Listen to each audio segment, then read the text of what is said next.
Hello and welcome to the Armchair Commanders podcast. My name is John, And I'm Jack. and this week we are covering a World War I film by the name of Joyeux Noel. I don't know if I'm saying the first name correctly, but I think that's how it's said. But Close enough. it is a film about the 1914 Christmas truce. And Jack, this was your film choice. How come you went with this one? Well, you see, I went to All Is Calm, the musical, last week, and the original plan was to watch All Is Calm Saturday night and then the movie, so then we can record the show so it would be more timely the next day. However, there was some scheduling conflicts to do with the recording time for this. Yeah, That and scheduling do Christmas is around the corner. scheduling do be a bitch recently. You know, it really do. I will say though, I am happy that we have this scheduled when we do because I am a firm believer that I should not see or hear anything Christmas related prior to Thanksgiving. And this episode is coming out the day after Thanksgiving. So Okay. Fitting. I think I think the day after Thanksgiving, Christmas free game, do whatever the fuck you want. But like these like when I see Christmas shit out on the shelves that it hasn't even past Halloween, that just it's no bueno for me. No bueno. Agreed. Are you a big Christmas guy? It's all right. You know, it's not my least favorite holiday, nor is it my favorite, but you know, it's up there. What's your favorite holiday? Groundhog's Day, and I will not elaborate. I thought you were going to go with Victory Day or something, but No. My favorite holiday is every day I get to record with you. aw. so You know what my favorite holiday is? so about that raise. Motherfucker, I ain't getting paid from this. Damn it. But we could if that sponsorship with Bud Light came through. Yeah. Or Sailor Jerry's or Or John any Hinckley Jr. any number of things. Do you know what my favorite holiday is? 4th of July. That's right. First try. I know you. America. Fuck yeah. Yeah. That's another sound bite I have saved on Discord. You need to add that to our I can't remember. You're the owner of that. I made you a mod or something. Yeah, mod, but I don't think that gives me permission to add and All whatnot. right. I'll figure it out. Anywho, I suppose we should talk about this movie now. And as always, what'd you think? It was a good movie. You know, simply put, I want to try something. Oh, I can add sounds. Haha. Did you add sounds to our Discord? I just learned that I can. I'll do that afterwards. Well, you Right heard it now, here first, folks. If you go join our Discord, there's fun little sound effects. there's cool and wacky sounds that you can share with your two favorite hosts. I'm But so anyway, excited to use an America Fuck Yeah soundbite the next time we do a film. I think I still have it saved on this computer too, from when I was effing around with that last summer. Yeah. But speaking of summer, which has nothing to do with this movie, this was a movie that was I loved it. However, no, go Okay, ahead. let's hear the however. I was gonna say the thing that I wanted to bring up is I believe you texted me it was in one of your top 5 favorite war movies now. Is that correct? Yeah, so I am a big fan of the story of the Christmas truce. Just to begin with, it's truly a great moment in history. Um, it's such an interesting tale from the First World War. Um, the thing is with this, I actually I had never seen the film before. I had seen the like climatic, German soldier singing along with the bagpipes on YouTube, but I didn't know it belonged to a movie. I just thought it was like an independent little short clip, film, feature, whatever, because that scene's like 14, 15 minutes long. Hmm. Um, so in my mind, when I saw that scene, I'm like, oh, this is a pretty good short film. And then once this film started getting rolling, I'm like, wait a minute, this is starting to look familiar. Holy shit! Like, so that was a pleasant little surprise for me. I will say, starting off though, for like the first 5 minutes of the film, I really didn't have that high of hopes for it. Just because the opening to it is very much kind of like over enthusiastic with like its artistic choices. And I think the like it's like it starts with the each child from a different nation in a different language, chanting some like death to the enemy propaganda nonsense. And then it like turns to this beautiful like aerial shot over a countryside somewhere. And you're like, okay, this is a bit on the nose, but we'll see where it's going. And then like the next scene is this dude running into a church, and he's like, "Haven't you heard? War's broken out. We can finally do something with our lives." And they like run out the door, and as they like run out the door, the candles that are lit next to the door just blow out. Like, ooh, I wonder what's going to happen. Like, Symbolism. right? But no, aside from those like early kind of like over foreshadowy artistic choices, I thought this was a fantastic film. I loved each like individual character.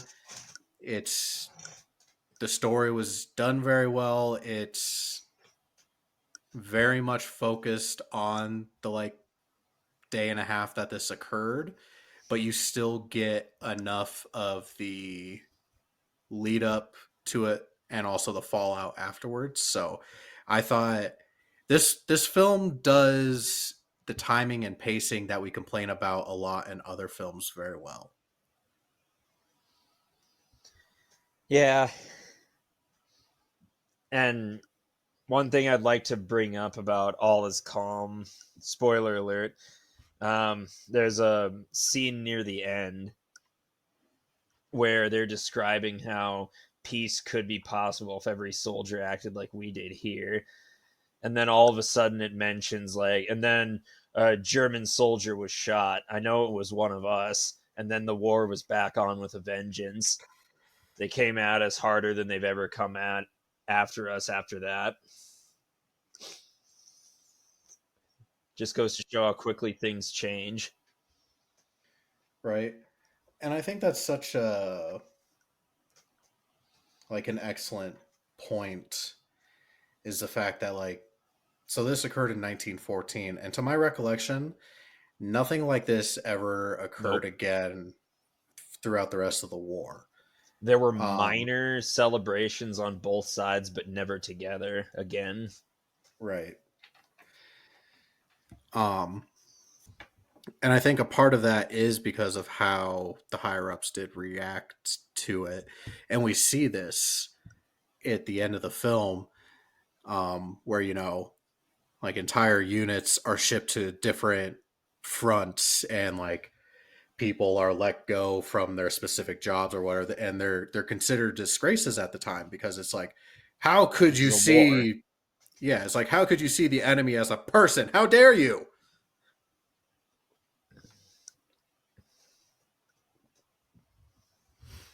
Yeah, and that's one thing I'm glad this movie did mention, because when people often retell this story, they leave out the fact that a lot of the people that were in charge of these units were either executed or moved around elsewhere or, severely punished otherwise. Right. They don't often talk about that. We do get a bit of that in All Is Calm, where the high ranking guy comes out and chews him out.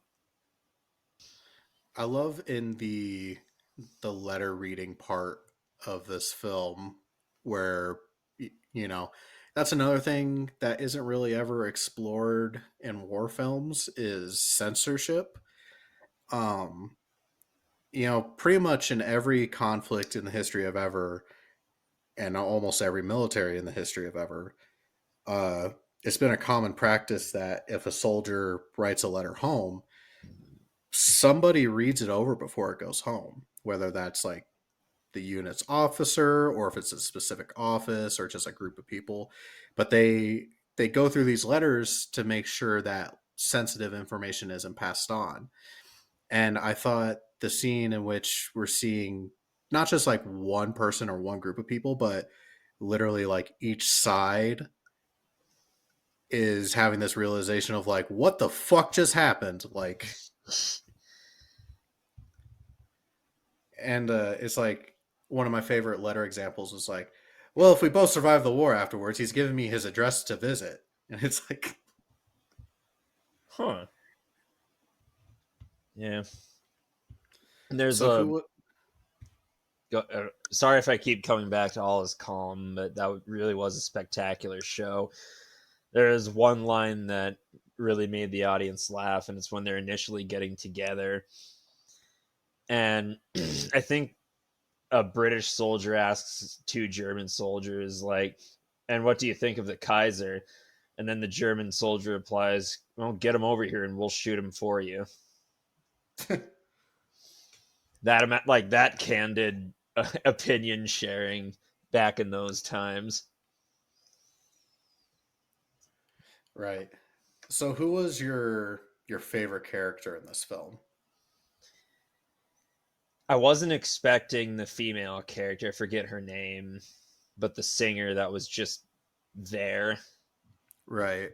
I don't know how historically accurate that was, if she was even there, but So what about her made her your favorite? the juxtaposition of some high end singer, like, obviously she's of higher class than, well, all of these guys, and just how well she clashes against it all makes her stand out, at least in my opinion. Just her and her little like fur coat in the trenches. Yeah, and everyone's covered in mud and presumably feces. Right. I think probably the funniest moment in this film for me was when, so I just looked it up. Her name was Anna. When she went to go uh, see her husband, Sprink, great name by the ways. Wish I was named Sprink. Um, they're like at this party behind the lines. He was given like a day pass to go perform and visit with her because he's also a theater person. And they meet up like in a bedroom and they like longingly gaze at each other and then like they throw each other into the other's arms like a good super in love couple would. And like she goes to make out with him and immediately he's like pushes her away. He's like, "No, I have lice." And I just burst out laughing. I was like, "Could you imagine that like today? It's like you you haven't like seen your girlfriend or your wife in like a year and all of a sudden you're in this loving embrace and then you shove her away and be like, "No, I have crabs." And then she whispers back, I do too. I can't think of anything more romantic than sharing a lice colony with the one you love and having that lice colony spawn a mega colony. It's so romantic. Right. that disgusting little tidbit out of the way.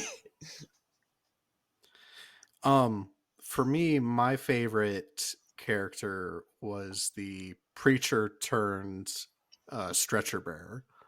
Mm, Um, just a great person throughout the film, and you see a lot of different. There's so many different struggles that are portrayed through the preacher. Early on in the film, you get the scene where there's a guy who's just barely out of reach over the top of the trench, um, crying out for help, and he's calling him like by name. He's like, "Father, I'm just right here," and you see him having to debate with it whether or not to go over, and he does, and it ends in another guy getting killed, and he's not even able to retrieve the guy he went out there for. And his superior officer can't even acknowledge, is like, yeah, I get it, you were trying to do your job, but that was dumb. He's just like, what are you, a traitor? Like, you're disobeying my orders? Like fuck off, dude. yeah, man. He's doing the Lord's work. The Lord is my commanding officer, asshole. He outranks you. And then also, is it just a thing that like all Scottish people know how to play bagpipes? Yes. Because I also found that to be kind of funny. Was like, they were literally just handing bagpipes back and forth to different people, and it's like, I I have to assume that bagpipes is kind of a difficult instrument to learn to play. Damn it. If I were in charge of things, and one day I hope to be, I would demand every military unit have a bagpipe player to follow them into battle. I was going to say, if I was ever to fight in a war and my enemy started playing bagpipes, I'd quit right then and there, because that I, just shows an utter contempt for whoever they're fighting it for or against. That is, man, I might even switch sides. Why don't we have bagpipe players? man, they're so much cooler. Plus, God damn it. they have breezy kilts. They have they have level 20 bards. What do we have? All we have is that one weird looking opera singer.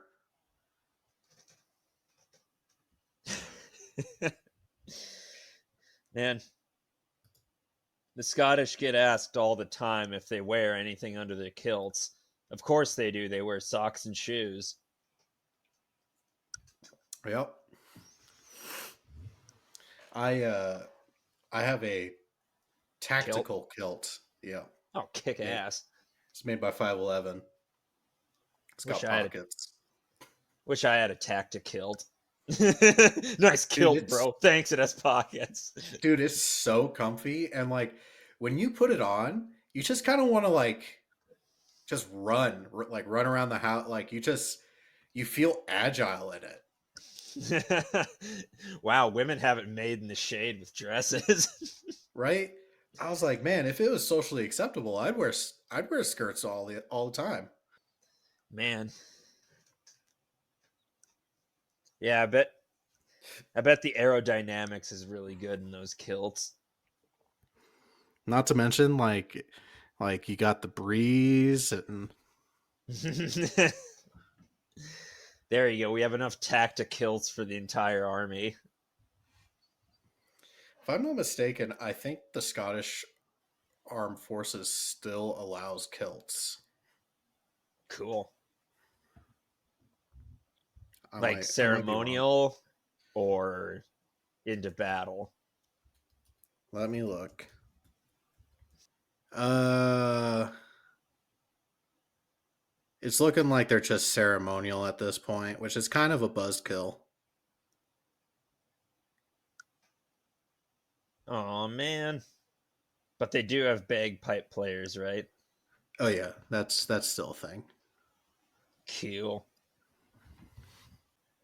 Going on to the least favorite part of this film, what do you think about the Frenchies? I mean, they're French. Brilliant, brilliant observation. Refresh my memory about the French scene in question.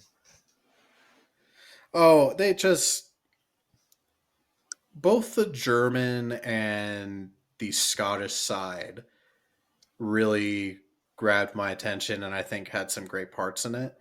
The French seem to be kind of lacking in this particular film, although we do get the one individual who like he sets his alarm every day to have tea at the same time because that's like what time he'd have tea with his mother.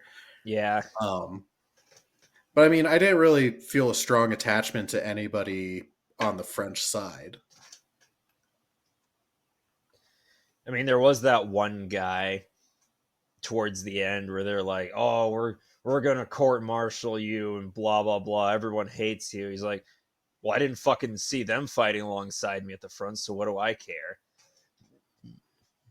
Yes, and then we get the Luke, I am your father moment, but in reverse, where he's like, "By the way, your grandfather." It's not true. Then he cuts off his hand. I gotta say, I didn't realize there was so much booze on the front lines in World War One. How do you think they got through it? I wouldn't want to be sober. I mean, that's a fair point. That just seems like let's just say, alcohol and firearms don't really mix. Fuck you, they don't. They mix well to a certain point. It is a very fine line, though. To our listeners at home, I am not advocating one bit for the consumption of alcohol and use of firearms within the same time period. Legally, I can't endorse it either. But But ethically, illegally, but illegally. But so I saw you pick up that can. What were you drinking tonight? well, because this will be coming out the day after Thanksgiving, I wanted to go with something a little seasonal. It's from the Denver Beer Company again, who brought us such classics as Princess Yum Yum and Peach Daddy. Oh yes, of course. And today it is an ale brewed with pumpkin and spices. So pumpkin spice beer. Um, and it's called Hey! Exclamation point pumpkin. So Hey Pumpkin is the name of the beer. Hey, pumpkin. Wow, it really is. I'll have to try that. And I was gonna make a joke about you being a basic bitch for liking something pumpkin spice, but I like it too, so sue me. Dude, there's nothing wrong with pumpkin spice. There isn't, you know? Like Like why do like we why if you're not into pumpkin spice, like that's fine. But don't hate on everybody else who is. Like, yeah, don't be a hater. don't be salty. Yeah. I see you put down that pumpkin spice and picked up a can of haterade. But speaking of haterade, I am drinking Shiner Holiday Cheer because this is a Christmas movie. And it's ale brewed with peaches and pecans, but it has too much peaches and not enough pecans for me. Hmm. I Which could see how that would be disappointing. peach flavoring to me is just It ain't my favorite. I don't seek it out. Now grape flavoring, that's my baby. I love grape. Is there a grape Like beer? Is there a a, grape beer? a grape beer? I think that's called wine. Shut the fuck up. You know what I meant. Piece I'm of sure shit anyway. somewhere in the cosmos there is a grape flavored beer. There's grape flavored sherbet, but no grape ice cream because it's notoriously hard to make it into ice cream. I could imagine that it mixing with like a cream would be difficult. Holy shit, there is a grape beer. Oh wait, over the barrel hard grape. So it's probably Mm, just alcoholic grape soda. Yep, that's hard weak. grape soda, Smirnoff Ice. I don't count that. Very rarely do I think hard sodas like hit the mark. I don't know. I actually really like Not Your Father's and Not Your Mother's iced tea. The thing is that like not your fathers made their bones on root beer, and the root beer tastes like ass. But it gets you drunk, DP. Okay, I can do that with better tasting stuff though. Okay, fair. You could also do it with like diluted fucking hand sanitizer if you were really desperate. Yeah, yeah, that is an option. You can, but should you? Eh, I'll leave that for the people at home to decide. What was your So, before you continue, I looked it up and there's a Reddit post on the craft beer subreddit. Help! Anyone have suggestions for a good, great flavored beer? All I want to find is a tasty, great beer. Top comment: Bear with me here, but have you tried wine, asshole? two types of two types of people in this world, Jack? Anyway, you were saying I was just going to ask, what is your favorite scene in this film? it was either the initial scene with the bagpipes where they realize that war sucks and music is awesome, or the scene where they're like, hey, you know what? We drank and ate with you guys and sang with you. You're pretty cool. There's going to be a bombing on your trench. Why don't you just come wait it out with us? Yeah, the like let's switch sides like thing was it was a very interesting take. And the fact that it was followed up by like the one dude, he's like, "Oh, while we were over there, I drew up a map of their machine gun emplacements." And the one officer is like, "I should be stoked on this, but I feel kind of gross." Like, Yeah, I felt that same way. And the Christmas truce may have only happened once and never again throughout the war, but each side warning the others about attacks that kept happening later into the war too, where one side would tell the other, "Hey, um, we're the weather says we'll be upwind from you, so we're going to have a gas attack. So just get ready, and it's going to be around 2 p.m. Or maybe, we're digging underneath your lines and we're going to plant a bomb. Just walk away at this time. You know, camaraderie about camaraderie like that spanned over the no man's land. right. I think it's just there's so many great like little individual moments in this film.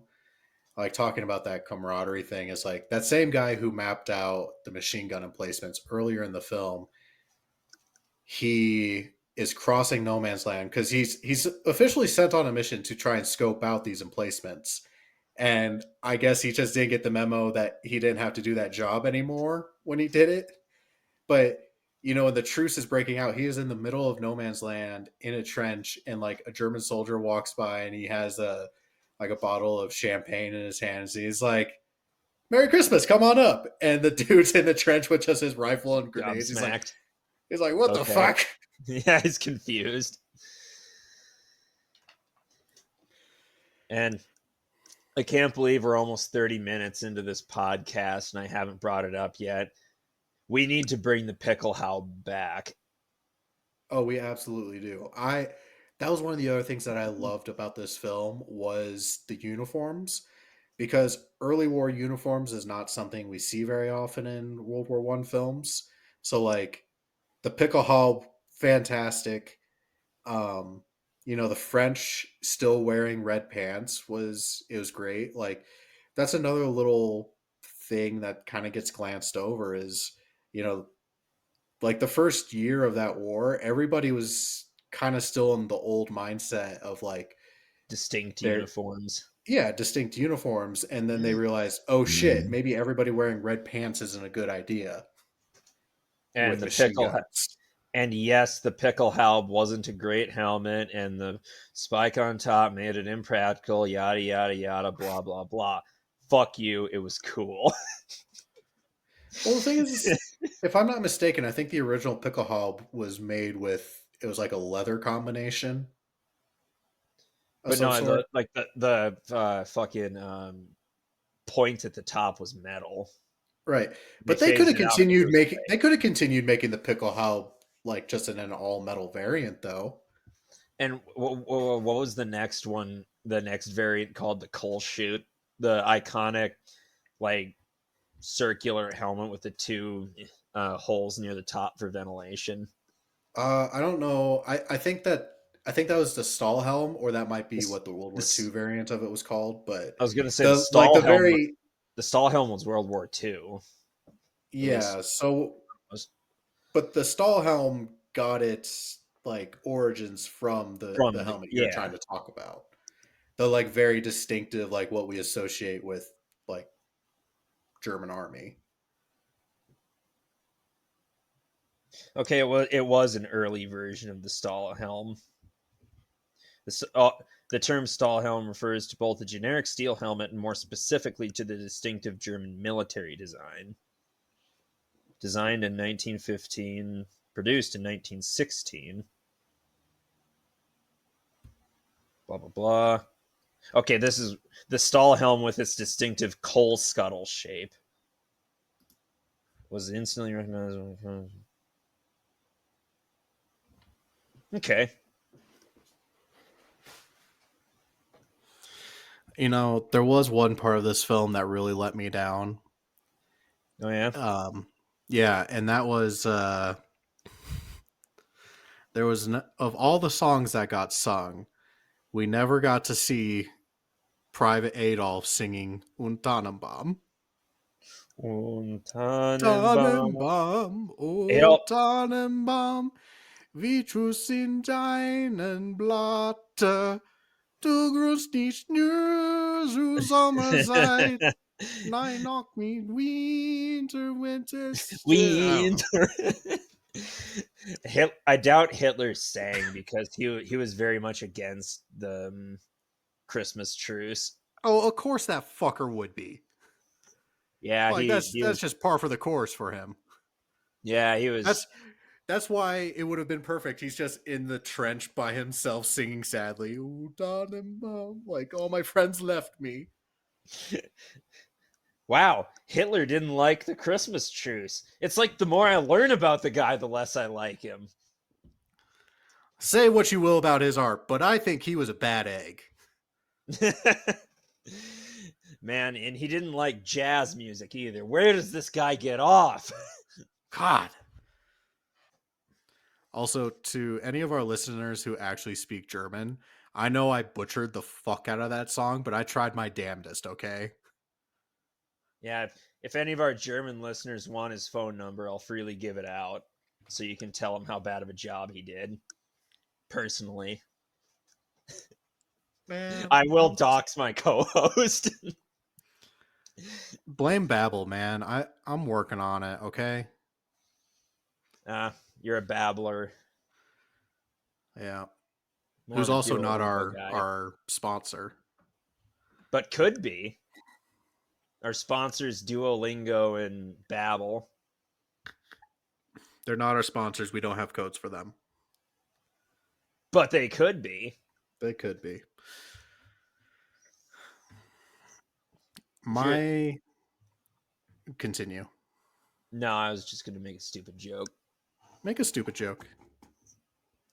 Whoever's our first sponsor gets a brand new set of steak knives. Oh, Not bought by me, of course, bought by you. they can have my old set. I've been wanting to get a new one for myself. Used steak knives Yeah, for as tried a and gift to true. our sponsors. I don't know. I think I'd prefer new steak knives, a little I'll bit sign more the hilt edge of to one of them. them. Okay, there you got me sold. Um, what I was going to say is my favorite moment in this film comes at the very end, and it goes back to the preacher being my favorite character. and it's when he has his little debate with the bishop. And again, it's the bishop comes in and he's like, I personally vouch for you. And the preacher is like, I'm not ashamed of what happened out there. I think that's what Jesus would have wanted. And the bishop is like, shame on you. Go back to England. And then he walks away and gives a fire and brimstone speech about like slaying the enemies of the Lord. And our preacher, who has actually seen the horrors of combat and has, had this intimate moment with the enemy, hangs up his cross and he just walks away. And I think that was a very a very powerful and kind of overarching like m- good mood to end the film on. Is like, despite this good moment, the inhumanity continues. Yeah, bittersweet. That and that scene of them being shipped off to the Eastern Front, but still singing the songs their British compatriots taught them. Yeah, and then like the officer who locked. Also, can we talk about what is the Germans' obsession with cattle cars? Ooh, they're efficient. I don't know. Just, I was not expecting to, like, I know it was the easiest way to transport a large number of people, but god damn, just Germany, figure it the fuck out. Choose something else. Well, I mean, these guys are considered traitors to the state. Would you really want to shell out extra for a passenger train to wherever? I don't have them march. I don't care. Just Germany. I don't know if you caught the memo. Germany. Cattle cars, they're out. Okay, you can't use them anymore. No bueno. Like you lost your Right, but cattle this car privileges. this was back before they had their moment in the 30s and 40s. Is this where Adolf got the idea? Probably, I don't know. Fuck. Fuck. You Indeed. can't just take people you don't like and put them on cattle cars. Fuck you, watch them. Jesus. Yeah. Make it at least a cargo train. Do we do we not have any passenger cars available Nope. This is with real war, son. seats? You don't go to war with the shit you want, you go to war with the shit you get. Yeah, but somebody somewhere along the way makes the decisions of what shit is. Maybe that's all the shit they had. Okay, whatever. Is there is there any other points you would like to elaborate on this film? Hmm. The soccer game. I almost called it football like a European, but I'm calling it by its proper name. Anyway, yeah, What about the soccer game?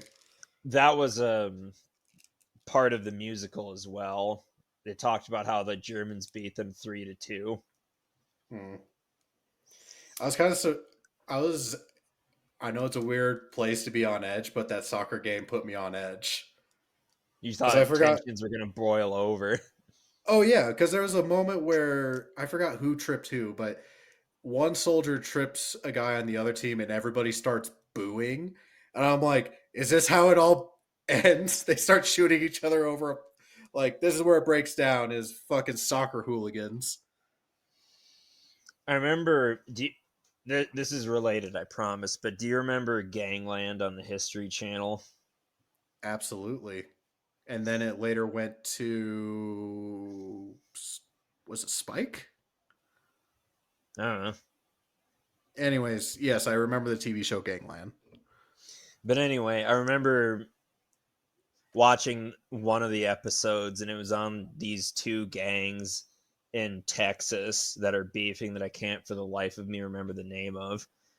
But according to the show itself, all of this started because of a impromptu football game that they had an argument over back in the 80s that resulted in somebody getting shot.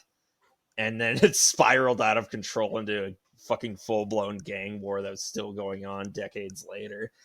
And I remember just sitting there thinking, are you fucking kidding me? Man, I thought Raiders fans were bad. Yeah, holy shit. At least they've never started a war. Although, give Philadelphia time and they will. Oh, I think they're already there. Fucking Philly fans. Fuck Sorry, Philly. sorry to our Philadelphia listeners, all maybe one of you, but I think you and I both know it's true. There's very few redeeming factors to that city. Let's just get that out there. Their city hero is not only a fictional character but also a criminal, Rocky.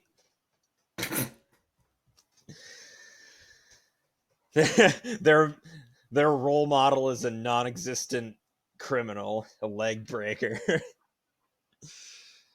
I mean, yes, he redeems himself and becomes the international champion and helps win the Cold War, but still, Yeah, he defeated Ivan Drago. I will break you. That's a war movie. No, it's not. Yes, the fuck it is. A Cold War is a war, and it's a central theme into the movie. Okay, saying Rocky 4 is a war movie is like saying A League of Their Own is a war movie. Well, No, don't go there with me. A League of Their Own is about the female war, like female contribution to the home front during World War II. How is that any different than Rocky doing an exhibition match against a Soviet? so are you arguing? I honestly can't tell. What are you arguing for? Because I am saying that if Rocky 4 is a war movie, then so is A League of Their Own. Either they yes, both are or they both aren't. yes. So when are they? When are we reviewing them? Oh my god, shut the fuck up. Like every single point you just made is an argument for. They're not war movies, they're sport movies that take place during wartime. Well, so I mean that sounds like a war movie to me, kind of. I mean, it's more tangentially related to war than Judge Dredd it was, but Oh, bullshit. You. Mm-hmm. first off, the war in Judge Dredd was fictional. Second off, it was about policing. Yes, war on crime, but this is Yeah, like both of these sporting events are tied to wars. so was the war in Star Trek 6. Undiscovered Country was fictional. We still reviewed that film. But it was more of a war movie than Judge Dredd.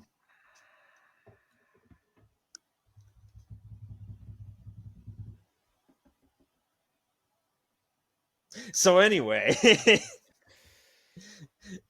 add those two to the list. All right, fine. We can discuss their merits as a war film. That should be its own separate episode. I don't know what, but we need to make that episode of what constitutes a war movie. We may come to blows. You know what? I'm game for it. Let's do a bonus reel where we discuss what is and what is not a war movie. Yeah, I agree. I need more drinks in me though, so maybe some other night. Okay. So I think it's about that time to rate this thing. Yes. Jack, do you have any particular metrics you'd like to use? Um. Let me. What the fuck is the? I give Do bagpipe do. playing bards. Do you just want to do bagpipes? Fuck. All right. Shit. Jesus. Or we can do Um. bagpipe players. We all right. Yeah. Bagpipes. Let's just shorten that. All right, Um. bagpipes. I give this 4 bagpipes and 1 bagpipe that's badly tuned. All right. What's with the badly tuned one? Well, it wasn't tuned right. No. I'm kidding. Hey.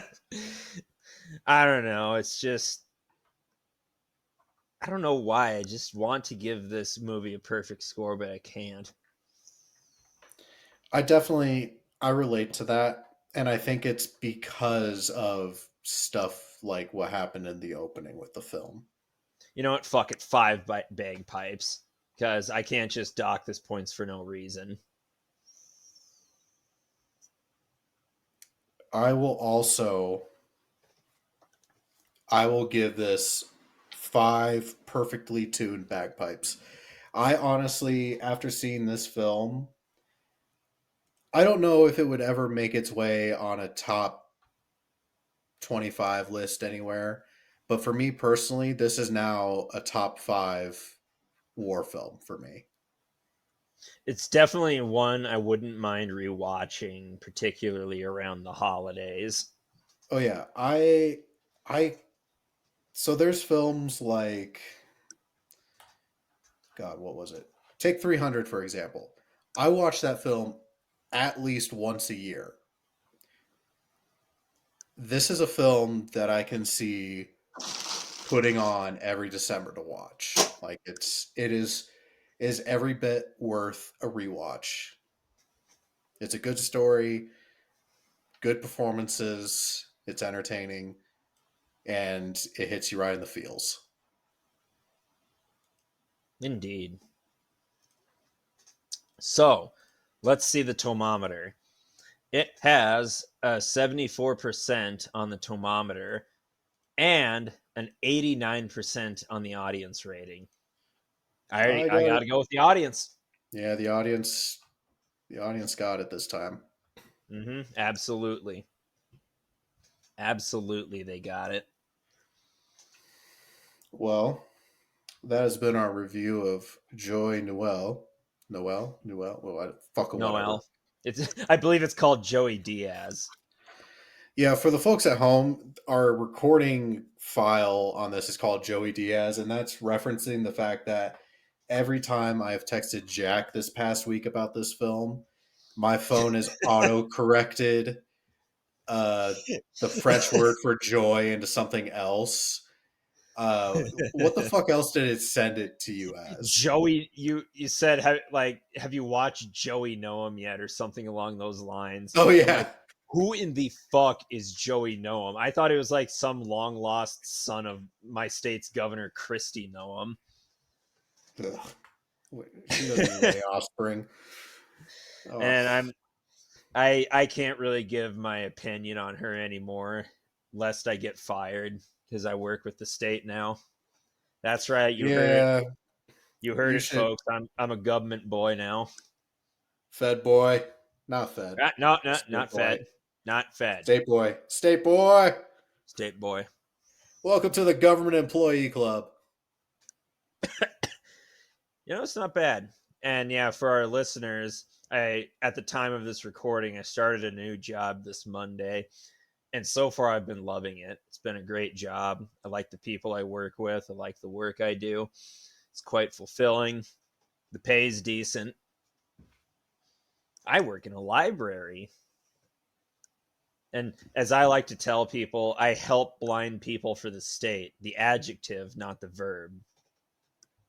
Well, I'm very happy for you, man. I'm glad you found Thanks, a Doug. job you're digging.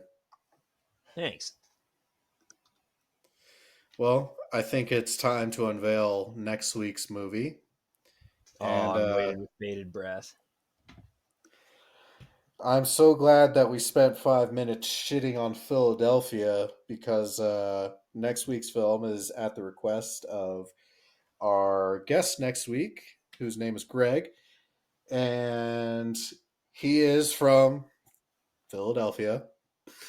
Um, I was gonna so say he if this episode goes out this Friday instead of next, we're done. he works in the museum field. He works at a museum ship called the USS Olympia. It was the sister ship to the USS Maine.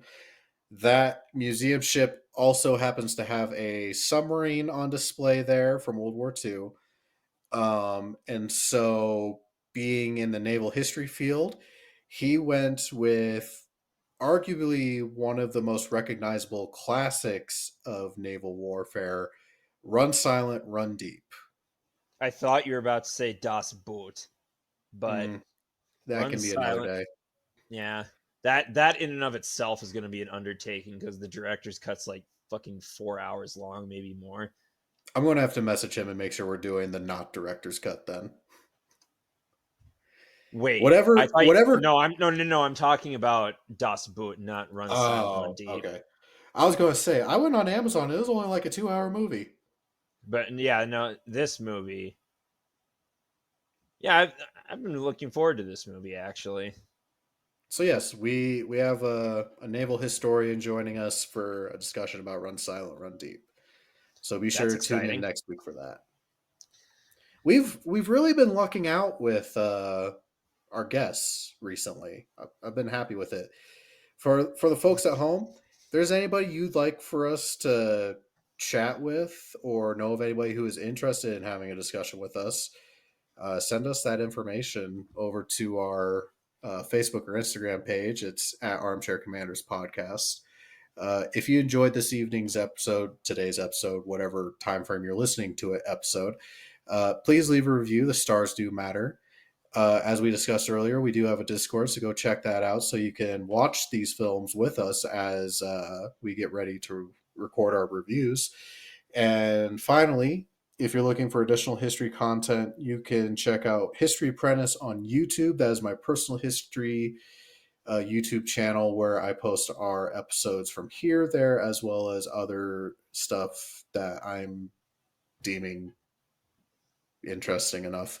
I'm just starting to get into the game, but uh, that is all I have. Jack, do you have anything? No. All right. Well, we've greatly enjoyed everybody joining us, and we will see you next week. Bye.